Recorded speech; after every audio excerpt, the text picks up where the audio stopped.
우리의 마음에 늘 이런 절기가 있다는 것이 참 또 큰 기쁨과 어떤 우리의 맥에 많은 유익을 갖게 합니다. 우리 하나님 안에서의 더욱 사랑과 은혜를 느낄 수 있는 그런 시간을 감사하면서 오늘은 사도행전 23장 12절 말씀에서 24절 말씀까지를 통해서 모든 것을 아시는 하나님라는 제목으로 말씀을 나누겠습니다. 사도행전 23장 12절 말씀부터입니다. 날이 샘에 유대인들이 당을 지어 맹세하되 바울을 죽이기 전에는 먹지도 아니하고 마시지도 아니하겠다 하고 이같이 동맹한 자가 40여 명이더라. 대제사장들과 장로들에게 가서 말하되 우리가 바울을 죽이기 전에는 아무것도 먹지 않기로 굳게 맹세하였으니 이제 너희는 그의 사실을 더 자세히 알아보려는 척하면서 공회와 함께 천부장에게 청하여 바울을 너희에게로 데리고 내려오게 하라.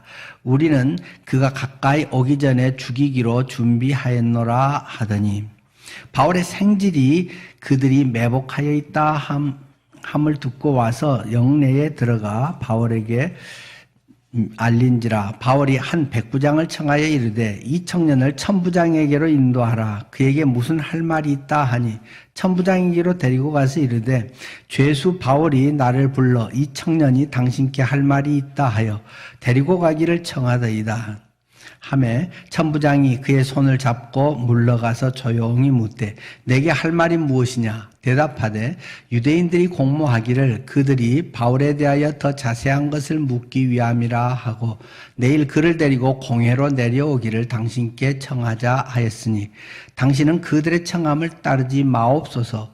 그들 중에서 바울을 죽이기 전에는 먹지도 않고 마시지도 않기로 맹세한 자가 40여 명이 그를 죽이려고 숨어서 지금 다 준비하고 당신의 허락만 기다리나이다 하니 이에 천부장이 청년을 보내며 경계하되 이 일을 내게 알렸다고 아무에게도 이르지 말라 하고 백부장 둘을 불러 이르되 밤 제3시에 가이사랴까지 갈 보병 200명과 기병 70명과 창병 200명을 준비하라 하고 또 바울을 태워 총독 벨릭스에게로 무사히 보내기 위하여 짐승을 준비하라 명하며. 같이 읽었습니다. 지난 시간 이 앞에서는 그 사도 바울이 공회에 잡혀와서 신문을 받는 내용이 기록되어 있었죠. 간증을 해도 통하지는 않고 그를 공회에 붙였는데 바울이 그때 아주 기지를 발휘하면서 바리새인으로서 그 사두개인들이 주도하고 있는 그 공회에 또 팽팽한 야당인 이 바리새인들 그들이 믿는 바 또 바울 자신이 실제로 믿고 그렇게 따랐던 그것은 부활을 믿고 영을 믿고 천사를 믿는 그 부분에 대해서 거론을 하니까 믿지 않는 사두개인들과 대판 싸움이 벌어졌다 하는 말씀을 드렸습니다. 그래서 겨우겨우 바울이 거기에 두면 찢겨 죽을까 해서 얼마나 심했으면 바울을 찢어 죽이려고 할 정도로 패고 밟고 난리가 나서 천부장이 긴급 그 구조대를 투입을 해서 바울을 빼내왔다는 것입니다. 그럴 때 그 바울의 심정이 어땠을까요? 여러분이 만약에 그런 상황이 된다면 정말 헌신적으로 주님을 위해서 섬기는데 욕을 그냥 있는 대로 다 듣고 오해를 받고 돈 손해보고 시간 손해보고 사람들에게 또 막 얻어맞기도 하고 만약 그런 상황이 돼서 그 밤을 맞이한다면 뺨은 욱신욱신거리고 그냥 이도 시큰거리고 다리도 뭐 금이 갔는지 뼈가 부러졌는지 인대가 끊어졌는지 뭐 온통 난리가 난 그런 상태에 밤을 보내는 그런 상황이라고 하면 때로는 얼마나 참담할까. 내가 지금 뭔 짓거리 하고 있는 거야. 내가 뭔 좋은 걸 보려고 이 짓거리를 하고 있는 거지. 내 이런다고 뭐 누가 알아주기나 해? 가장 가까운 내 동족들이 오히려 더 저 난리인데 하면서 그 밤에 자칫 인간적으로 처연했을 수 있고 에이 다 집어치우자. 내가 지금까지 한 것만도 뭐 많이 하고 열심히 하고 잘했지. 뭐 남들 평생에 할 것 이미 벌써 진즉 1, 2, 3차 전도 여행 다 하고 왔고 얼마나 큰일 했는데 이 정도면 박수 받을 만하지 않아? 라고 생각할 수도 있겠죠. 그런데 그날 밤에 찾아오셨다는 것입니다. 누가요? 주님께서. 주님께서 그 밤에 찾아오십니다. 우리의 인생의 밤 속에 주님은 찾아오신다는 것입니다. 주님의 일을 하고 주님의 사랑과 은혜 가운데 살고자 하는 사람들에게 주님은 밤에 찾아오십니다. 아까 김재윤 집사님 기도에서도 그렇고 우리가 언론에서도 많이 알듯이 지금 어떤 좋은 상황들 꼽으라고 하면 얼른 생각이 안 날 그런 상황에 어려운 상황 힘들고 여러 가지로 참 마음 아프고 골치 아픈 일들을 꼽으라고 하면 손가락이 부족할 정도로 많은 것들이 지금 우리의 둘러싸고 있는 현실입니다. 점점 또 나이가 들어가면서 좋은 일보다 힘든 일이 더 훨씬 많이 느껴지는 게 또 인생 아닐까요? 예, 그러면서 저는 좋아하는 시인은 아닌데 그래도 참 시를 잘 쓰는 것들이 가끔 인정하지 않을 수 없는 고운 시인의 그 꽃이라는 시 여러 번 인용을 하고 소개를 드렸습니다. 단 2줄밖에 안 되는데 참 잘 썼다 싶습니다. 그 꽃. 내려갈 때 보았네. 올라갈 때 보지 못한 그 꽃. 단 2줄. 금방 다 외우겠죠, 우리도. 내려갈 때 보았네. 올라갈 때 보지 못한 그 꽃.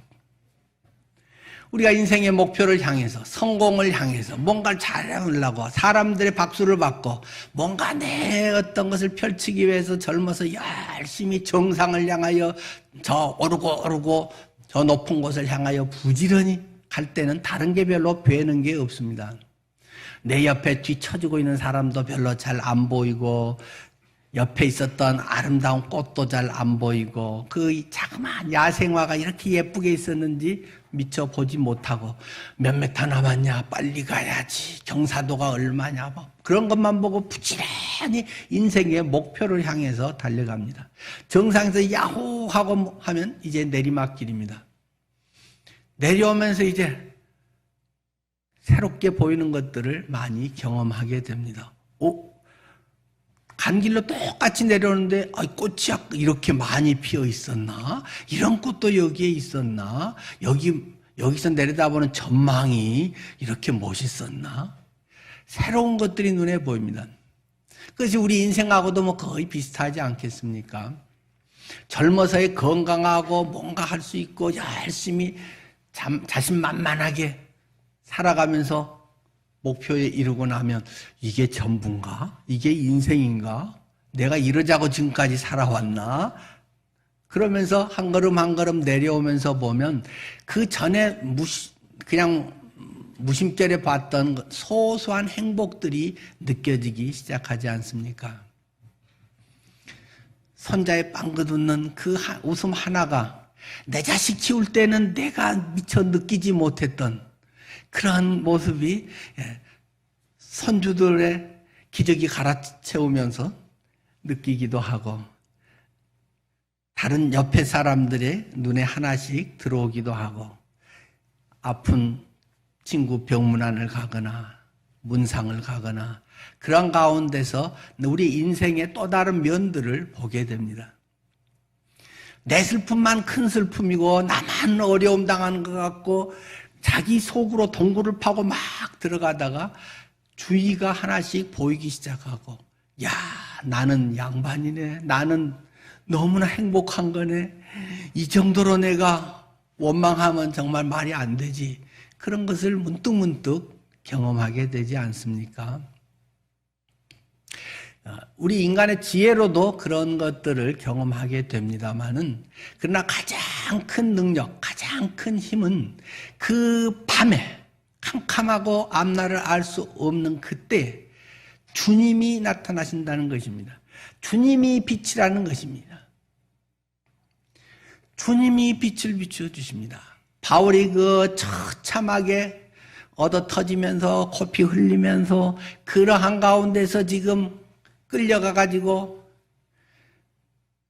완전 대우도 못 받고 고통 속에 시큰거리고 배도 골고 그런 가운데서 주님을 만나는데 주님이 두 마디 말씀을 하셨다는 것입니다. 많은 경우에 주님은 간단하게 말씀하십니다. 물론 성경을 기록하기 위해서 구약에 선지자들에게 길게 말씀하시지만 실제로 우리의 삶을 전환시키고 깨닫게 하고 변화를 가져오는 것은 간단한 주님의 말씀입니다. 새로운 특별한 비밀 정보를 고급 정보를 줘서가 아니라 너무 뻔하게 하는 말씀을 대체로 주님은 하십니다. 효연아, 이름 한마디만 불러도 하나님이 내 이름을 아시네.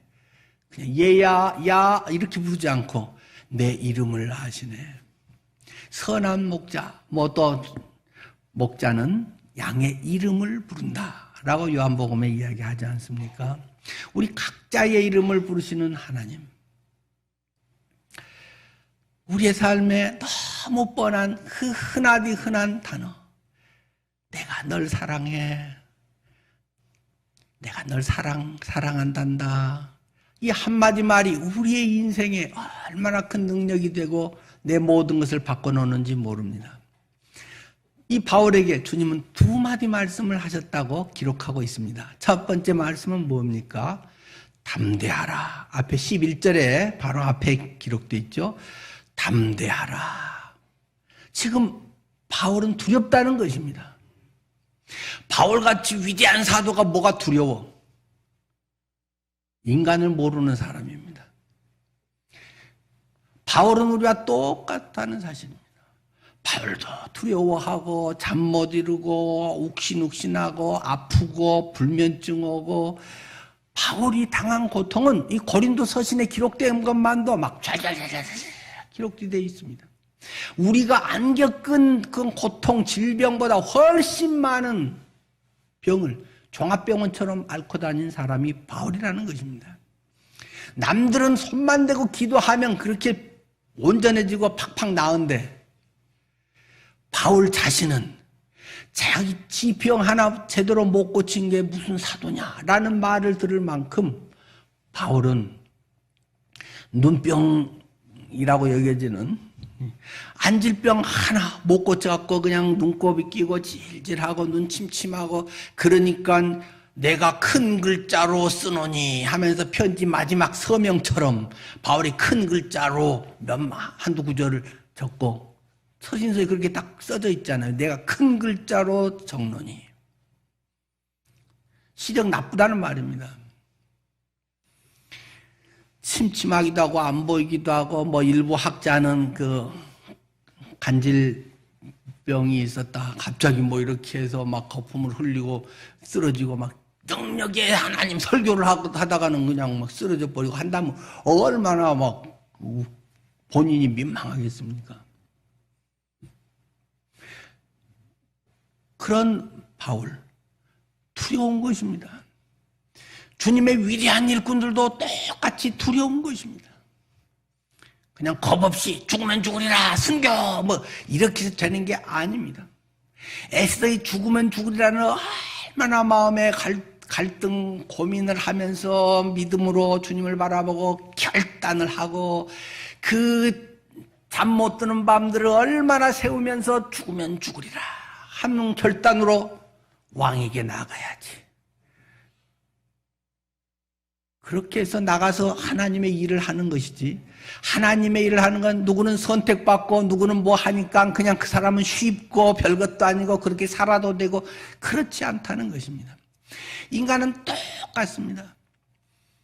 다 힘들고 내가 안 했으면 좋겠고 내 자식은 이거 안 하고 남들이 위대한 일 했으면 좋겠고 나중에 숟가락 얹었으면 나는 좋겠고 이런 것이 우리들의 다 기본적인 마음이라고 하는 것입니다. 바울은 두려웠습니다. 바울은 불안합니다. 아파서 잠을 잘 자지 못합니다. 그러니까 주님이 나타나와서 담대하라 이 말씀을 하시는 것입니다. 하나님은 우리에게 말씀하십니다. 담대하라.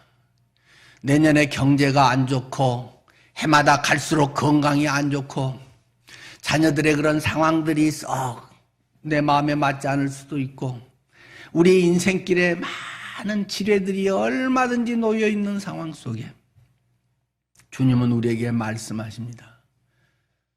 좀 더 우리식으로 실감나면 쫄지 말거라 효연아. 주님은 말씀하십니다. 우리의 마음이 쫄아집니다. 심장이 쫄아집니다. 심장이 쫄깃쫄깃해집니다. 어떻게 하면 대충 넘어가고 내가 안 해도 되면 좀 뭐 이렇게 할 수 없을까? 당연한 인간의 몸을 입은 사람의 가장 기본적인 우리의 본능 아니겠습니까?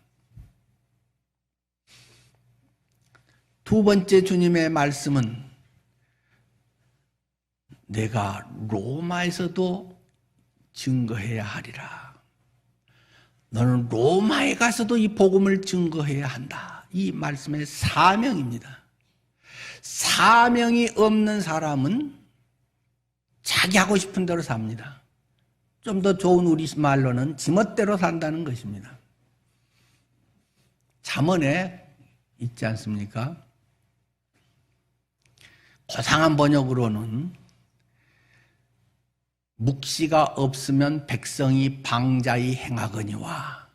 근데 그 말이 조금 너무 고상하게 번역이 됐어요. 근데 이제 뭐 영어식으로 요즘은 더 번역을 하대요. 비전이 없으면 사람들이 자기 하고 싶은 대로 하거니와. 인생의 어떤 사명감, 주님에 대한 소명이 없으면 자기 멋대로 사는 것입니다. 자기 인생 내가 하고 싶은 대로 내가 즐거우면 되는 것이고 내게 유익이면 되는 것이고 내 거 내 맘대로 쓰는데 누가 뭐래 하는 것이 세상 사람들의 다 가치관이라고 하는 것입니다. 나이가 얼마냐에 상관없이 비전이 크리스찬에게는 주어져 있다는 것입니다. 소명감이 있다는 것입니다. 모든 구원받은 사람에게는 다 이 소명이 있고 그것을 이루기 위해서 하나님은 은사라고 하는 것을 주셨다라고 말씀하고 있습니다. 70에도 소명이 여전히 있는 것이고 90에도 소명이 여전히 있는 것입니다. 그것이 뭐 이제 일일 수도 있고 방법이 여러 가지는 있을 수 있고 그냥 뭐 카톡으로 몇 자 남겨서 할 수도 있는 것이고 어디 뭐 선교지로 갈 수도 있는 것이고 돈으로 할 수도 있는 것이고 전화로도 할 수도 있는 것이고 뭐 그건 5만 가지 방법이 많겠죠. 그러나 모든 사람은 나 자신만을 위해서 살지 않고 하나님의 영광을 위해서 사는 하나님의 일을 하는 그러한 소명을 모든 구원받은 사람이라고 하면 다 갖고 있다는 사실을 기억해야 됩니다. 우리들의 많은 기준은 조금 지나면 뭐 옛날 그만큼 했는데 뭐 라고 이제는 뭐 대충 하지 편하게 하지 다 그렇게 하려는 것이 많은 그리스도인들의 마음입니다. 이것을 자꾸 일깨워주는 것이 밤입니다. 편하면 인간의 본성은 퍼지게 되어 있습니다. 안일해집니다. 안주합니다. 밤에 계속 고난이라고 하는 것이 우리를 자꾸 찝쩍거리면 잠 못 자고 그런 가운데서 생각이 많아지고 그런 가운데서 야 이러면 되는가? 내가 이렇게 살면 되나? 이렇게 내가 쭉 벌고 한 게 다 내 노력으로 된 건가? 내가 똑똑하고 잘해서 이게 다 만들어진 건가? 인간적으로도 그런 고민이라도 하게 됩니다. 사람 되게 하는 것, 하나님의 일꾼 되게 하는 것은 고난이라고 하는 것이 최고의 약이라고 하는 것을 성경은 수없이 말합니다. 오늘 우리가 교동문에서 시편 119편 읽었잖아요. 119편에 막 잘잘잘잘 나온 게 그 말 아닙니까? 고난받는 것이 내게 유익이라. 고난받기 전에는 내가 몰랐는데 고난받을 때 은혜라는 것을 알게 된다. 그 말을 잘 외우는 것입니다. 쓰는 것입니다. 제 아내가 이 119편 읽으면 119편이 몇 절이더라? 160 몇 절이죠? 하여튼 22 곱하기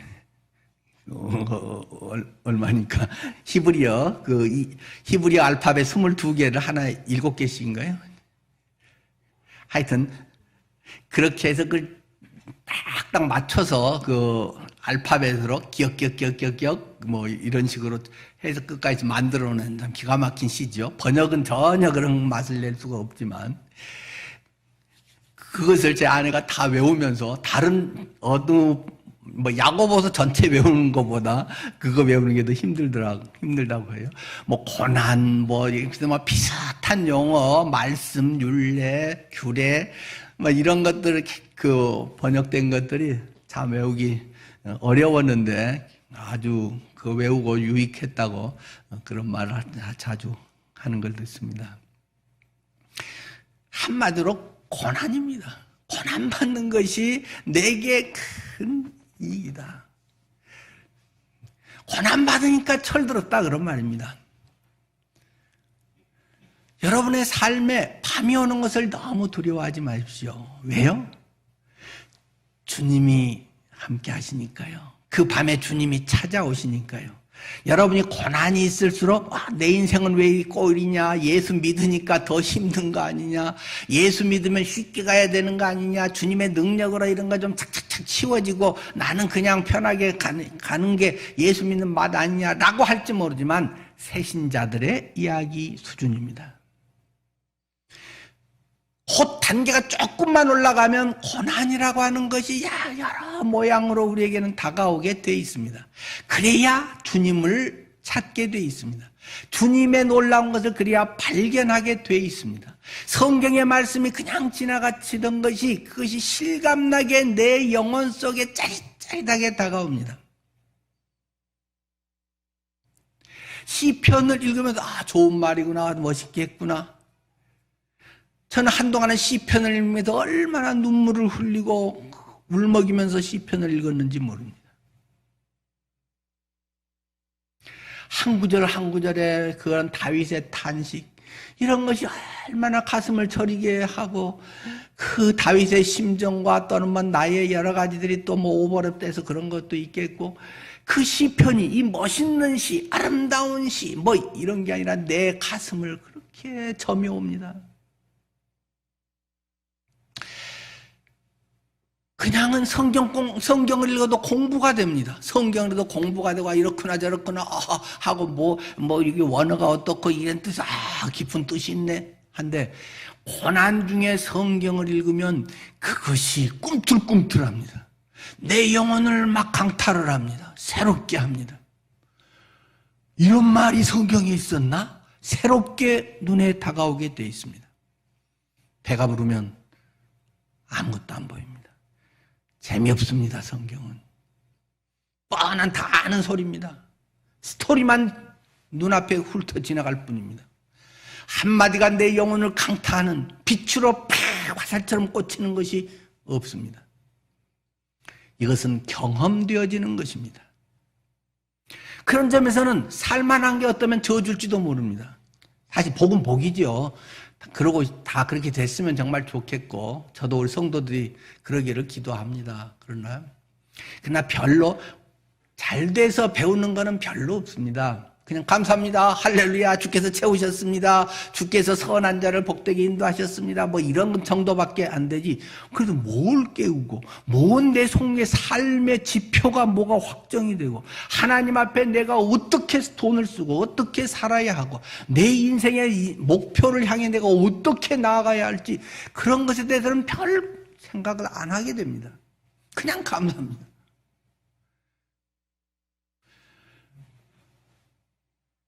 바울은 사명이 있었기 때문에 담대할 수 있는 것입니다. 난 안 죽는다. 담대하는 것입니다. 자, 그것을 오늘 본문은 영판 다른 내용 같은데 그 이야기를 다시 뒷받침하고 있는 예화가 오늘 본문이라고 하는 것을 기억해 주시기 바랍니다. 바울의 로마 행에 대한 약속 직후에 그것을 그 하나님이 하신 언약의 말씀을 어떻게 이루시고 있는가를 보여주는 사건이 오늘 본문의 내용이라는 말입니다. 자, 그렇게 밤에 예수님을 만나고 캄캄해서 그냥 절박한 절망 중에 바울이 예수를 만나고 날이 샜다는 것입니다. 날이 새면 이제는 쫙 두려울 것이 없는 날도 좋고 뭐 봄바람 살랑살랑하고 하는 게 아니라 영하 15도 막 눈은 30cm 이렇게 오고 있고 우리를 움츠러들게 하고 감기 기운도 있고 뭐 여러 가지가 골치 아픈 것은 여전히 더 심하게 우리에게 다가올 수 있는 것입니다. 날이 새매 유대인들이 당을 지어서 맹세를 했는데 바울 이놈을 꼭 죽여야 된다. 죽일 놈 뭐 해가지고 작당을 한 사람이 40명이나 모였다는 것입니다. 그 하루 사이에 바로. 근데 이 사람이 보통 막 이러자 해서 뭐 광화문 나가서 뭐 이렇게 뭘 들고 뭐 어쩌자 뭐 이런 데모 정도가 아니라 바울 그놈 잡아서 없어지기 전까지는 내가 밥도 안 먹고 물도 안 마실 거야를 결의한 사람만 40명이나 됐다라고 지금 성경은 기록하고 있습니다. 지금도 난 금식 언제까지? 무기한 그놈 죽을 때까지 이렇게 작당을 하는 것이 주님의 음성을 듣고 주님과의 만남을 갖고 위안을 받았던 바울에게 현실로 닥쳐온 바로 뒷날 아침의 사건이라는 말입니다. 신앙생활은 그런 것입니다. 바울 같은 위대한 사도의 삶이 그런 것입니다. 이 극우파 유대인들이 이 작당을 해서 이제 공모하는 것에 같은 그 통속인 대제사장과 장로들에게 가서 말합니다. 우리가 이렇게 작당을 결심을 했는데, 자, 당신들은 다 바울 어저께 그 신문도 제대로 못하고 그냥 데리고 가버렸잖아요. 다시 재심을 요청하십시오. 다시 재신문을 하도록 다시금 바울을 사내들인 공회로 불러오라고 좀 데려오라고 천부장에게 알려주세요. 오늘 마저 재신문을 해서 그 진상을 파악해야겠습니다 하고 이 대제사장과 이런 사람들에게 하도록 하고, 그러면 우리가 이 안토니오 성에서 이 사내들인 공회로 오는 길 사이에 이 40명이 매복을 하고 있다가 기습작전으로 바울을 암살을 하겠습니다 라고 서로 짜고 이 일들을 지금 공모를 하고 있다라고 하는 것이 15절까지의 내용입니다. 그런데 이 소식이 16절 바울의 생질이 이 소식을 딱 들었다는 것입니다. 바울의 생질, 바울의 조카. 성경에는 바울의 이런 친척 관계, 뭐 형제가 몇 명이고 어쩌고 별록하게 이런 것에 대해서 이야기한 게 없습니다. 어떻게 보면 구체적으로 조카가 있었다라고 하는 건 성경에 어쩌면 유일한 한 군데 기록입니다. 바울의 조카가 있었다. 이 하나님께서 지금 네가 로마에 가서도 증거해야 하리라 하는 것을 이루기 위해서 전혀 그 전에 한 번도 나온 적 없는 갑자기 바울의 조카가 툭 튀어나와서 여기에서 그 사실을 고해주는 일을 했다라는 걸 지금 기록하고 있습니다. 성경에 전혀 그런 내용이 없기 때문에 이제 그 성경 강의 학자들이나 이런 분들이 이제 이렇게 추정을 해 봅니다. 바울이 정통 바리새파 그 가문이었잖아요. 앞에 간증에서 난 나면서부터 바리새인으로 있었다. 그래서 다소에서 예루살렘으로 아마 유학을 왔던 것 같아요. 그래서 이제 우리도 아들을 사람을 낳으면 서울로 보내야 된다. 그래서 인류학군으로 보내야 된다. 뭐 이런 것처럼 최고의 그 학부가 가말리엘 학부거든요. 이 가말리엘 학부로 바울을 보내기 위해서 아마 예루살렘으로 이사를 왔던 것 같아요. 그래서 이제 쭉 상당히 좀 부유하고 그 가문이 좋고 살만하니까 거기에서 이제 그 예루살렘에서 이제 충분히 살게 됐던 것 같은데, 여기에 보니까 조카가 있다는 것은 그 뭔가 누이가 있다는 말이잖아요. 누이가 결혼을 했다는 말이잖아요. 결혼을 해서 아마 그 예루살렘에 살았을 것이다. 그리고 바리새인들은 지들끼리 결혼하는 거니까 그 바리새인 가문에 그 신랑도 그러니까 매형이 될지 처남이 될지는 뭐 나이 그건 잘 모르겠지만은 바리새인이었을 것이다. 그래서 이제 거기 조카가 이제 그 속이 태어났는데, 바울이 아마 그 집에서 쭉 같이 살면서 조카랑 되게 친하게 한 방을 썼는지 뭐 집이 여유 있어 갖고 방 하나씩을 썼는지는 알 수 없지만 그곳에서 살면서 바울이 가말리엘의 이제 이런 교육을 받았던 것이라고 생각을 합니다. 그렇기 때문에 조카가 있었어도 별로 친하지 않으면 갑자기 그런 소식을 듣고 급히 찾아와서 어떻게 전하고 막 그러지 않았을 가능성도 있는데, 여기에서는 지금 삼촌을 죽이려고 한다는 것이 이제 이 바리새 계통의 이쪽에 공회에 남편도 어떻게 뭐 연결이 돼 있겠죠. 그러니까 바울의 매형인지 거기서 소식을 조카가 어떻게 비밀을 작당을 듣고 바울에게 얼른 와서 지금 알려주었다는 것입니다. 바울의 생질이 그들이 매복하여 있다 함을 듣고 와서 영내에 들어가서 바울에게 알려주었다.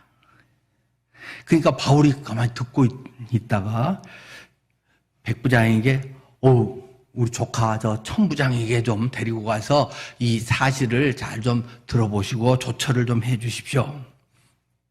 그래서 천부장이 뭔 일이 있는데 그러냐 하니까 지금 이리저리 해가지고 있다가 이렇게 사내들인 공의로 데리고 오라고 지금 뭐 공문을 지금 써갖고 보냈는데 그것대로 하면 큰일 납니다. 중간에 이 암살단들이 바울을 죽여버리기 때문에 로마 시민인 바울을 정식 재판도 없이 이렇게 그냥 암살 당했다고 하면 천부장 당신도 여기에 대한 책임이 막중하지 않습니까? 당신도 문책당하고 좌천될 가능성이 많은 지금 사건입니다.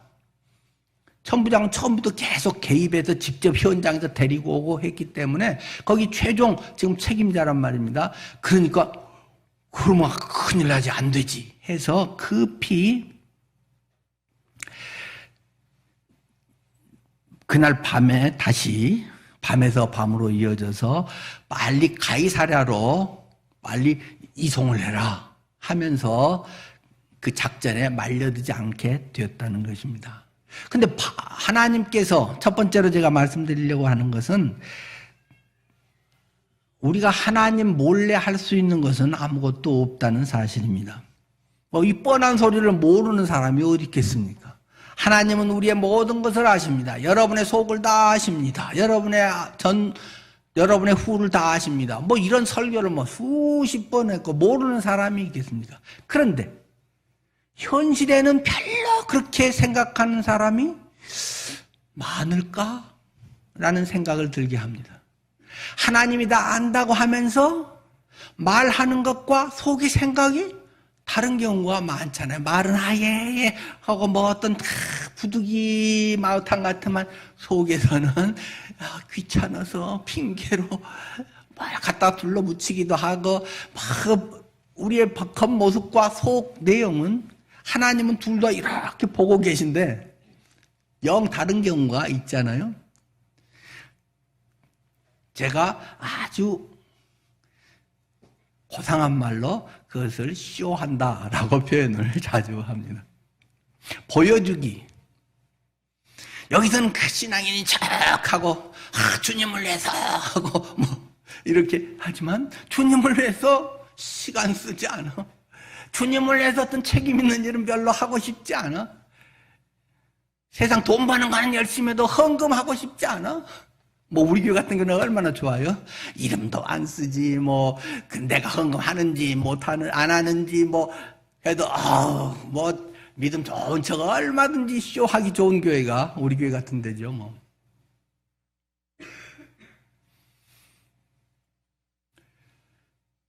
겉으로는 예수 잘 믿는 것 같은데 속에 집안에서의 어떤 생활이라든가 다른 대인관계 직장에서 하는 모습은 영 딴판인, 우리가 하나님은 이걸 다 보신다라고 늘 믿으면 그렇게 살 수 있을까요? 정말로 하나님은 교회에서만 아니라 직장에 내 일하는 태도도 보시네. 부부간의 관계의 모습을 자녀에게 어떻게 하는지 내 말씨를 들으시네. 그걸 아시면 우리의 생활은 많이 다르지 않을까요? 하나님 몰래 할 수 있는 건 없습니다. 하나님이 모르시는 건 없습니다. 이 40명은 기가 막히게 속에서 암살해야지라고 했는데 하나님은 다 보고 계시고 하나님은 어떤 문제를 해결하기 위해서 준비하고 있다는 것입니다. 사실 우리 인생은 굉장히 똑똑한 것 같고 뭔가를 내가 다 알고 잘하는 것 같지만 모르는 것 투성 아닐까요?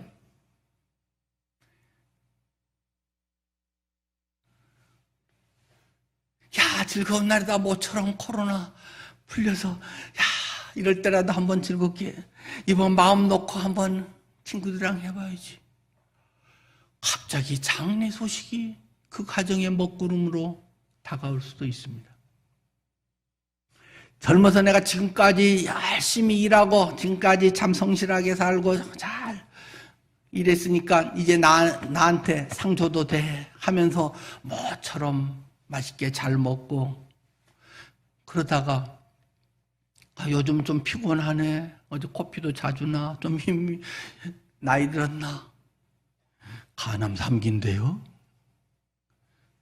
갑자기 내 속에 이미 진즉부터 내 속에 몇 년 전부터 암이 자라고 백혈병이 내 속에서 이렇게 발병하고 있었는데도 그걸 아는 사람이 몇이나 될까요? 증세가 나타난 다음에야 이상하다?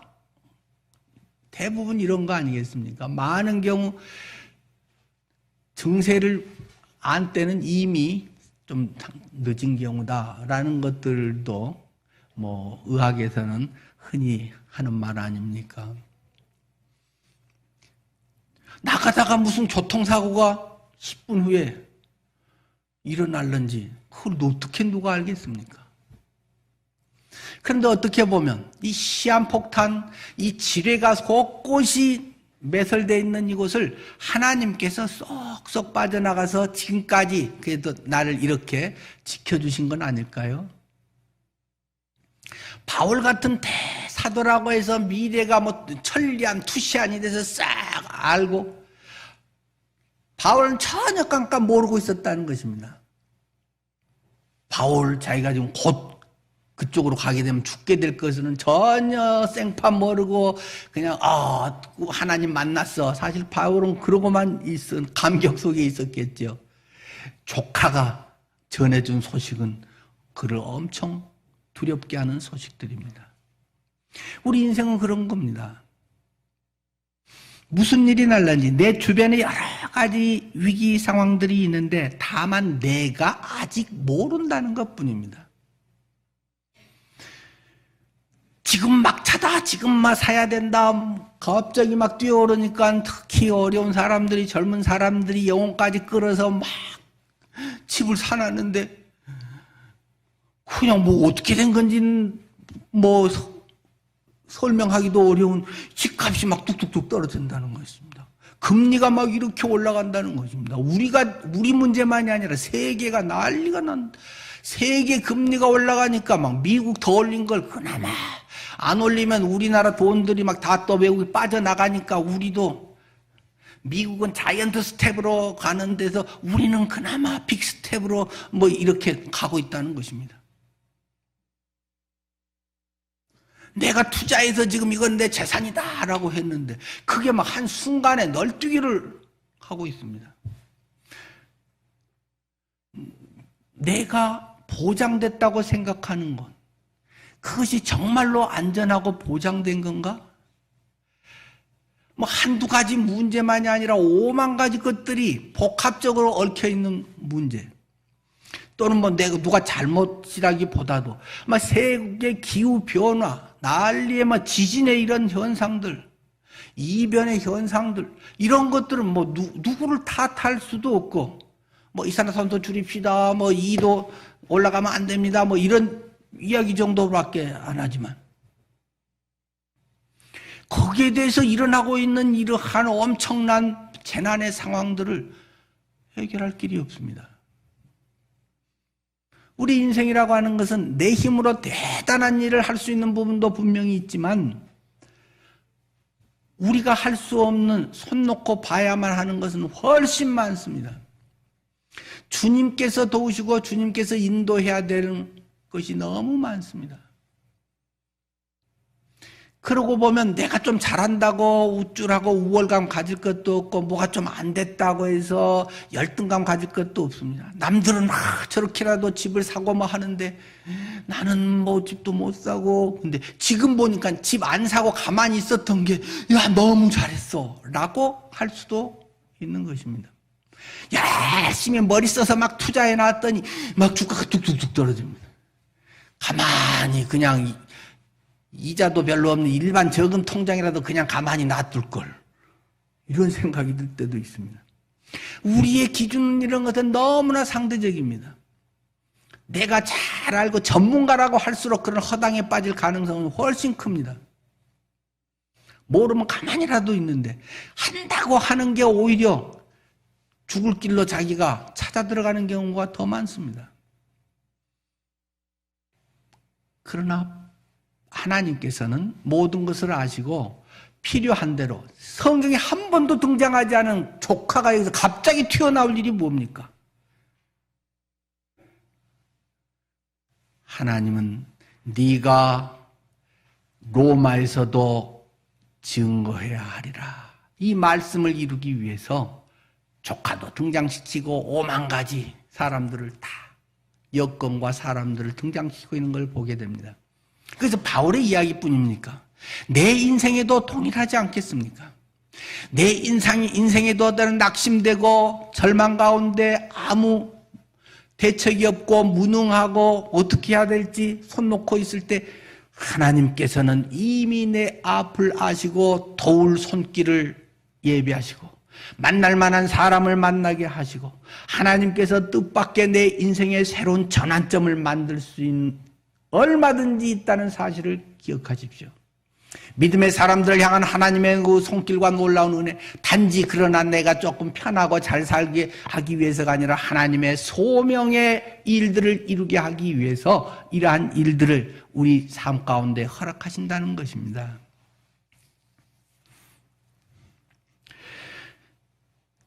내 인생에 생각지 않았지만 여러 가지 위기가 있는 것을 하나님께서 지금까지 막으시고 보호해 주셨다는 사실을 기억하십시오. 큰일 날 뻔했는데 하는 것이 그래도 몇 가지씩 있지 않습니까? 그때 하나님께서 보호해 주셨다는 사실, 앞으로도 그렇게 보호 인도하실 것이라는 믿음, 그것으로 그리스도인은 살아가는 것입니다.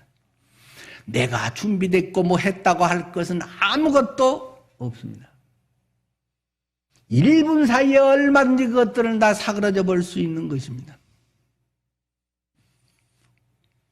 죽음과 우리의 삶은 1m 거리도 안 됩니다. 1m 옆에만 있어도 갑자기 급발진 차가 들이받아서 죽을 수도 있는 것이고 1m 사이에서 어떤 사람은 살고 어떤 사람은 죽기도 합니다. 그러나 1분 사이에 어떤 사람은 엄청난 행운을 얻기도 하고 어떤 사람은 못 얻기도 합니다. 번호 하나가 있고 없고에 따라서 로또가 당첨되기도 하고 꽝이 되기도 합니다. 지난번 성수대교 다리에 가라앉았을 때, 무너졌을 때 제 처남이 전화를 해왔습니다. 내가 출근하면서 10분 전에 성수대교를 지났는데 바로 뉴스를 들으니까 성수대교 무너졌다고. 10분 전에 내가 지나간 그 다리가 무너졌다고. 평소에 전화 잘 안 하는 사람이 전화를 했어요. 우리의 인생이 꼭 내가 잘하고 잘못하고 문제만은 아닙니다. 얼마든지 생각지 않았던 재앙이나 얼마든지 또 좋은 그런 하나님의 예비하심이 우리 속에 다가올 수 있는 것입니다. 그러나 그리스도인은 지금 재앙 같아 보이고 밤 같고 어둠 같은 것이 오히려 더 하나님을 경험할 수 있는 생생한 은혜의 계기가 된다는 사실이 믿지 않는 사람과 큰 차이가 있는 것입니다. 고난은 똑같이 당합니다. 오히려 더 당하는 경우도 많습니다. 왜? 선한 일을 하려고 하면 꼴보기 싫은 사람이 사탄이 있고 더 역사를 하잖아요. 그 속에서 오히려 하나님을 경험할 수 있는 더 절호의 기회가 되는 것입니다. 어떤 사람이 있었다. 책을 하나 탁 금장으로 맛있게 그 제본이 잘 돼 있어서 하나를 샀는데 어떤 사람이 금수저로 태어났다. 하는 일마다 다 잘 됐다. 그래가지고 그 사람은 잘 먹고 잘 살고 그렇다고 무병장수하고 오래오래 하다가 죽었다. 만약에 그런 책이 있다면 여러분은 그런 책을 제본이 멋있게 금장으로 됐다고 그 책을 사겠습니까? 뭐야 이게 뭔 재미야. 남에게 아무런 감동도 주지 못합니다. 다만 좋겠다. 나도 저랬으면 좋겠다. 지들은 부모 잘 만나서 저랬네. 뭐 그런 반응이나 댓글이나 달릴까. 그런데 고난과 도저히 이 상황에서 될 수 없을 것 같은데 그 상황에서 정말 아름답게 자기를 깎고 그리스도의 형상으로 빚어내서 아름답게 하는 사람이 있으면 이야 멋있다. 이런 속에도 이렇게 쓰레기통 속에서도 장미꽃이 필 수 있다니 너무 멋있다. 그런 것이 오히려 감동을 주고 그 속에 향기가 더 진하게 나는 것 아닐까요? 바울에게는 아직 완수할 사명이 있었기 때문입니다. 사명의식을 잃어버린 사람은 불평을 많이 합니다. 왜요? 현재만을 보기 때문에. 닥치는 것에서 내 현실과 나의 어떤 그것에만 눈이 좁아져 버렸기 때문에 불평이 늘 생기게 됩니다. 왜 이걸 나보고 하라 그래? 나만 해? 왜 내가 손해봐야 돼? 밤낮 나나나나나 내가 보고만 평생 뺑뺑이 돌고 살다가 죽습니다. 아무런 영향력도 미치지 못합니다. 복음의 향기와 사명하고는 먼 남의 일입니다. 옥합이 깨어질 때 향기는 퍼지게 되는 것입니다. 가시밭에 백합화가 향기를 멀리 날립니다. 바람이 불면 가시에 백합이 찔려서 막 갈래갈래 찢어집니다. 찢어질 때 향기는 훨씬 진하게 멀리까지 퍼지게 되어 있습니다. 예수 믿는 것은 누구든지 나를 따르려거든 자기 십자가를 지고 나를 좇을 것이니라. 주님은 제자도에 대해서 말씀하셨습니다. 특별히 잘될 어떤 사람이 아니라 모든 구원받은 사람은 다 주님의 제자라고 성경은 이야기합니다. 내가 구원받았어 하나님 자녀라고 한 사람은 다 각 자기의 크고 작은 십자가 소명이 있다는 것을 기억해야 됩니다. 안 하고 한다고 해서 안 되는 게 뺀질뺀질하다가 고생하다가 어쨌든 하게 되거나 그만큼 그 이상의 어려움을 겪게 되는 것입니다.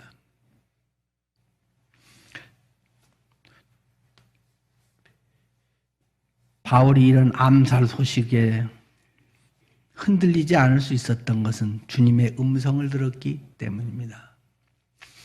아니, 버텨야지. 그런 인간의 의지로 뭐 되겠습니까? 주님의 음성이, 주님과의 생생한 만남이 있기를 바랍니다. 첫 만남의 구원의 확신뿐만 아니라 그리스도 안에서의 계속되는 주님과의 만남이 있기를 바랍니다. 밤이 찾아올수록 주님이 찾아오시기에 더 좋은 시간이라는 것을 기억하십시오. 낮에는 찾아와도 보이는 게 많으니까, 우리의 시선을 뺏는 게 많으니까, 멋있고 아름다운 우리의 온갖 색깔들이 우리를 유혹하기 때문에 잘 모릅니다. 밤에는 작은 촛불 하나도 선명히 나타나고 그 속에 주님께 집중할 수가 있습니다. 또 하나를 더 하면, 하나님은 합력의 선을 이루시는 분임을 기억해야 됩니다. 바울은 여기에서 엄청난 왕 같은 막 대접을 받으면서 가이사랴로 올라가게 됩니다. 여기도 밤입니다. 역시 하나님의 역사는 밤에 이루어집니다. 고난 속에 이루어집니다. 백부장 둘을 불러서 천부장이 말하는데, 밤 제3시, 이거는 우리 시간으로 하면 저녁 밤 9시입니다.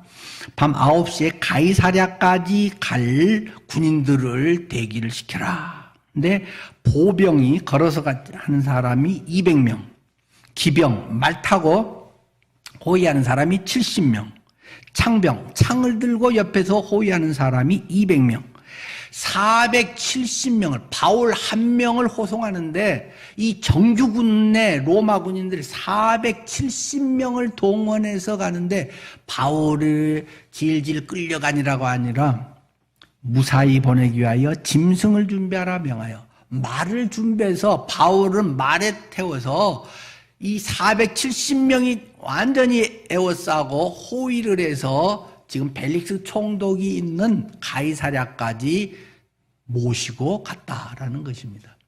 죄수가 이런 대접을 받다니요. 사명을 위해서 하나님께서 놀라운 일을 예비하시고 인도하십니다. 여러분들의 어떤 사명 그러면 자꾸 고생 안 해도 되는데 사서 고생한다라고 생각하시는 사람이 있습니다. 그런 분들은 예수를 알아야 됩니다. 예수님의 사랑을 알아야 됩니다. 주님이 어떤 분인가를 알아야 됩니다. 일을 하고 안 하고는 별로 중요하지 않습니다. 그런 사람이 뭐 일해봐야 하나님께 무슨 영광이 되겠습니까? 그냥 마지못해 하고 불평하면서 하고 짜증내면서 하고 나서도 생색이나 내고, 이건 하나님과 아무 상관이 없는 것입니다. 주여 주여 하는 자마다 다 천국에 가는 것이 아니라 내 아버지의 뜻대로 행하는 자라야 간다고 말씀하지 않습니까? 그날에 너희가 나는 선지자 노릇했는데요, 나는 많은 능력을 베풀었는데요, 어쩌고 저쩌고 다 한 가닥씩 하고 보이는 건 엄청 많다. 내는 어디서 뭐하고 그래서 내가 너를 도무지 알지 못한다. 불법을 행하는 자들아 내게서 떠나가라. 마태복음 7장에 예수님이 직접 하신 말씀 아닙니까? 이 일을 뭐 얼마나 하고 안 하고는 그건 그렇게 중요한 게 아닙니다. 그건 또 내세울 것도 아무것도 아닙니다. 그냥 그렇게 한 거고 천국 가서 상 받으면 되는 거지. 남들이 알아주면 뭐 굳이 안 했다고 말하기도 또 그렇잖아요. 이거 사실인 게 그냥 박수 쳐주면 감사합니다 하고 그냥 얼른 끝나고 넘어가야지. 그걸 무슨 어디다가 뭐 명함에다 쓰고 뭐 어디다가 막 그거 길게 뭐 하고 말 것도 없는 것입니다. 그런 거는. 하나님 앞에서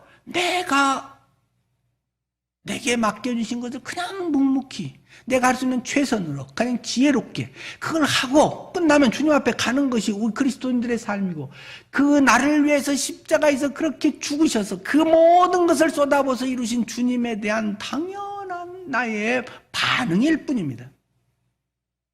그것도 부족한 것이고 뭐 그렇게 한 것이 뭐 100분의 1이라도 갚는 것이 아니라 그냥 그것을 견딜 수 없는 그 은혜 감격에서 그렇게 할 뿐인 것입니다. 우리들의 삶이 주님 앞에서 이러한 말씀 앞에서 사도 바울의 이 예화를 통해서, 사도 바울은 특별철인 강인 특별한 사람이 아니라 나와 똑같은 사람이다. 성경에 있는 것처럼 엘리야는, 그 위대한 능력의 종 대표 엘리야는 우리와 성정이 같은 사람이로되, 우리하고 똑같은 몸뚱이로 똑같이 아프고 고프고 헐벗고 느끼고 자존심 상하고, 엘리야는 우리와 성정이 똑같은 사람이라고 야고보는 마지막 5장에서 이야기하지 않습니까? 여러분의 삶이 주님 앞에 온전히 드려져서 쓰임받을 수 있다면 얼마나 감사한 일일까요? 너무 현실 보고 몸살이지 마십시오. 30분 후에 일도 모르는데 뭘 그렇게 90, 100세까지 뭘 안다고 그렇게 애쓴다고 되는 것만 아닌 것 같습니다. 그러나 관리는 잘 해야 되겠죠. 할 수 있는 부분에 관리는 잘 해야 되겠죠. 그러나 현실에만 초점을 고정하지 마시고 하나님 이걸 통해 뭘 하시려는가 늘 하나님 관점의 질문을 하셔야 됩니다. 그렇지 않으면 안 믿는 사람하고 똑같이 살게 된다는 것입니다. 하나님의 그런 역사가 여러분들의 눈에 시야 관점이 되기를 축원합니다. 기도하겠습니다.